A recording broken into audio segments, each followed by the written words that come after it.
I should have known something was different about that Tuesday when the pigeons started acting strange. It was 8:47 p.m. when every light in Manhattan died at once. Not just a rolling blackout or a power grid failure, I'm talking about every single source of electricity vanishing in an instant. Phone screens went black mid-call. Car engines sputtered and died. Even battery-powered devices just stopped. The silence that followed was unlike anything I'd ever experienced in New York City. But what happened next would change everything I thought I knew about the world. I was walking home from my job at the 24-hour diner on 42nd Street when the darkness hit. 1 second I'm dodging yellow cabs and honking horns. The next I'm standing in complete blackness, surrounded by 8 million confused people. The absence of sound was terrifying. No hum of air conditioners, no electronic buzzing, nothing but human voices rising in panic. That's when I saw the first one. A soft, ethereal glow began emanating from Central Park, cutting through the darkness like moonlight through fog. At first, I thought maybe it was some kind of emergency generator system I didn't know about. But as I got closer, weaving through crowds of people stumbling around with dead phones, I realized the light was moving, dancing, alive. The glow pulsed gently, almost like breathing, and it was beautiful in a way that made my chest tight with an emotion I couldn't name. I found myself drawn toward it, leaving behind the chaos of confused commuters and honking cars that had suddenly become nothing more than expensive paperweights.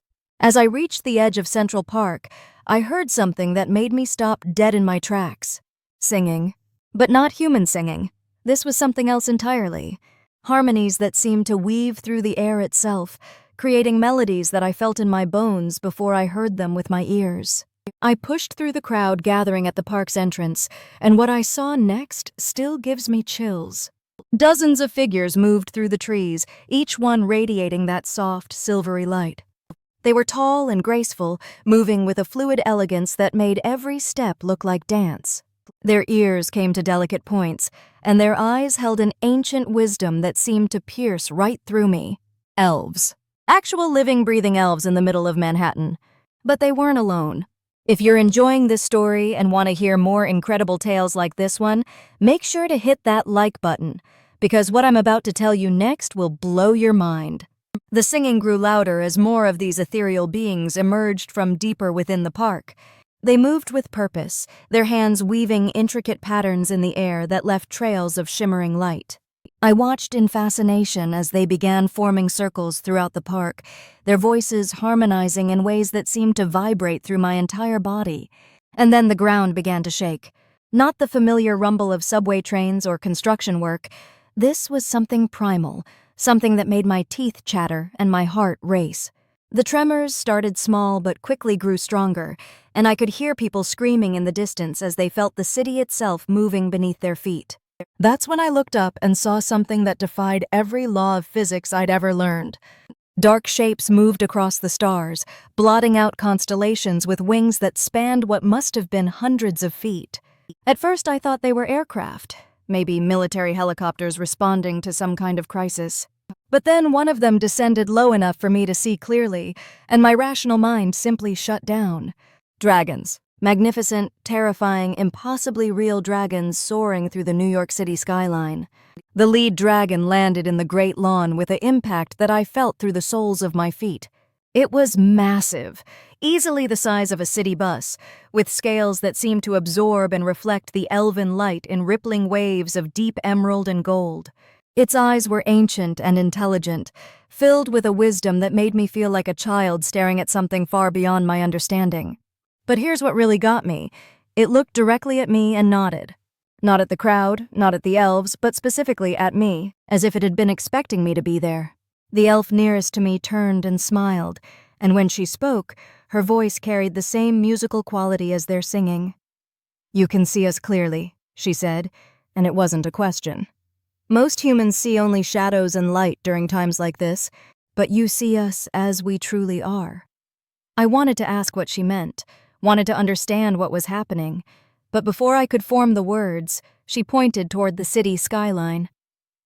"Look," she said, "see what's coming." In the distance, beyond the darkened skyscrapers, I could see a wall of something moving toward Manhattan. It looked like storm clouds at first, but as it got closer, I realized it was something far worse. The darkness wasn't just the absence of light, it was actively consuming light, swallowing up the stars themselves as it approached. "Shadow wraiths," the elf explained, her voice tight with urgency. "They feed on electrical energy, on the life force that powers your modern world. They've been waiting centuries for your civilization to become dependent enough on technology to provide them with a feast like this." The dragons above us roared in unison, a sound that shook windows throughout the city and made car alarms that somehow still worked wail in response. But it wasn't a roar of aggression. It was a battle cry, a declaration of war against something that threatened everything I held dear. "Why are you helping us?" I asked the elf, having to shout over the sound of massive wings beating overhead. She looked at me with those ancient eyes and smiled sadly. "Because this is our world too," she said. "We've been here longer than your cities, longer than your people. We've watched civilizations rise and fall, and we've learned that sometimes the only way to preserve what matters is to fight for it together." The shadow wall was getting closer now, and I could see tendrils of pure darkness reaching out ahead of it, probing the edges of the city like fingers testing the water. Wherever they touched, the last remaining sources of light, candles in windows, flashlights, even the glow sticks some people had managed to find, went out completely. That's when the elves began their real work. They spread out across the park in a complex formation that reminded me of a circuit board, each one taking a specific position that seemed to connect them to all the others. Their singing intensified, and the light radiating from their bodies grew brighter, more focused. I watched in amazement as streams of silver energy began flowing between them, creating a network of power that pulsed with life. But they weren't just creating light, they were creating something to contain it. The dragons descended in formation, landing at precise points around the perimeter of the park. Each one began breathing not fire, but something that looked like liquid starlight. The substance flowed from their mouths in controlled streams, mixing with the elven energy to create barriers of pure luminescence that rose up like walls of crystallized moonbeams. I found myself standing in the middle of what was essentially a fortress of light in the heart of Manhattan, watching creatures of myth and legend prepare to defend my city from something out of humanity's darkest nightmares. But here's what really amazed me. They weren't just defending the park. As the barriers grew stronger and brighter, I could see their light beginning to spread outward, flowing through the subway tunnels, following the power lines, reaching toward every dark corner where people huddled in fear and confusion. The shadow wraiths hit the outer barriers like a tsunami of pure malevolence. The impact was visible, waves of darkness crashing against walls of light, sending shock waves through the air that made my ears pop and my vision blur. The elves' singing became strained, desperate, as they poured more and more energy into maintaining their defenses. One of the dragons, a magnificent creature with silver scales that seemed to contain galaxies, landed near me and lowered its massive head. When it spoke, its voice rumbled through my chest like distant thunder. "Human," it said, "we need your help." I laughed, a sound that came out more hysterical than I intended. "What could I possibly do to help you fight, whatever those things are?" The dragon's eyes, each one larger than my head, focused on me with an intensity that made me feel transparent. "Your people have something we need," it said. "Faith, belief. The kind of energy that comes from humans who refuse to give up even when everything seems hopeless." I looked around at the chaos surrounding us, at the elves straining to maintain their barriers, at the dragons breathing streams of light that seemed to grow dimmer with each passing moment, at the shadow wraiths pressing closer and closer to the heart of the city. "I don't understand," I said. The silver dragon smiled, revealing teeth like polished ivory monuments. "You don't have to understand," it said. "You just have to believe that this can work. That light can triumph over darkness. That heroes come in all forms, even ones with pointed ears and scales."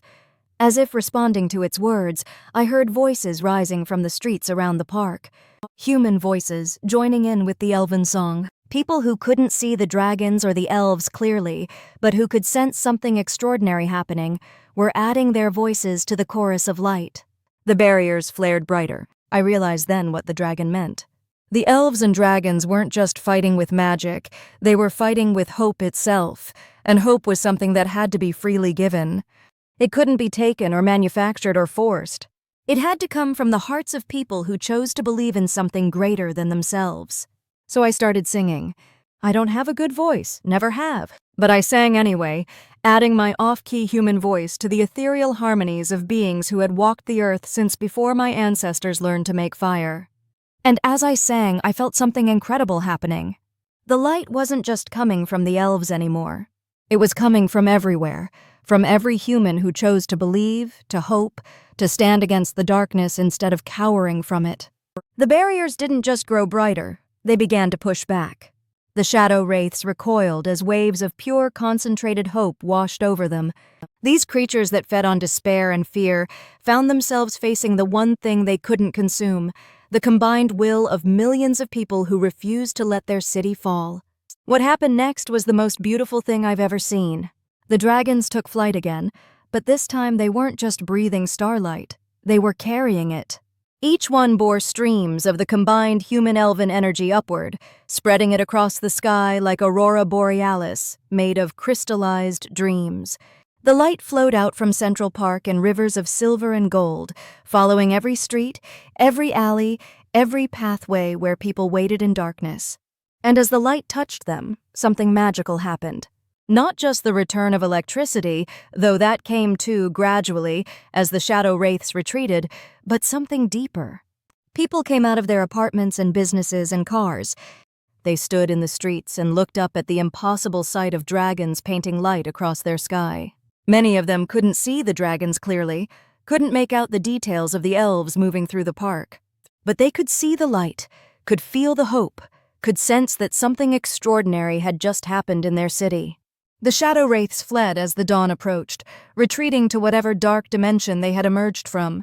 The dragons landed one final time in Central Park, their great heads bowing to the elves in what was clearly a gesture of respect and gratitude. The silver dragon approached me again as the first rays of actual sunlight began painting the eastern sky. "Thank you," it said simply. "I barely did anything," I protested. "You did everything," the dragon replied. "You chose to believe when belief seemed impossible. You added your voice when silence would have been easier. You stood with us when you could have run away." As the morning light grew stronger, the elves began to fade, not disappearing, but becoming translucent, harder to see clearly. The dragons spread their wings and prepared to take flight. "Will I see you again?" I asked the elf who had first spoken to me. She smiled that ancient, knowing smile. "We are always here," she said. "In every act of kindness, every moment of hope, every choice to create light instead of accepting darkness. Most humans simply forget how to see us." "But you'll be watching over the city?" "We'll be watching over each other," she corrected. "Dragons, elves, humans, we're all part of the same story now. The shadow wraiths will return eventually, in one form or another. They always do. But next time you'll be ready." As the dragons soared away into the morning sky and the elves faded into the dappled sunlight filtering through the trees, I walked back toward the city streets. Power was returning gradually, traffic lights flickering back to life, phones buzzing with messages, the familiar hum of civilization resuming. But I was different now. I carried with me the memory of that night, the knowledge that magic wasn't just real but was woven into the very fabric of our world. More importantly, I understood that the real magic wasn't in the elves' light or the dragon's fire. It was in the choice every human made to believe in something greater than themselves. Over the next few days, the official story emerged. Massive solar flare, they said. Unprecedented electromagnetic pulse that temporarily disrupted all electronic systems across the northeastern United States. Scientists had theories about atmospheric phenomena that could explain the lights people reported seeing. But I knew better. And so did thousands of others who had been there that night, who had added their voices to the song of light, who had chosen hope over fear when the darkness seemed absolute. Sometimes late at night, I still go to Central Park. I sit on the same bench where I first saw the elven light, and I listen carefully to the sounds of the city. And occasionally, if I'm very quiet and very still, I can hear it. the faint echo of harmonious voices carried on the wind, reminding me that magic is real. Heroes come in many forms, and the light will always find a way to shine through the darkness. The dragons and elves saved New York that night, but they also saved something more important.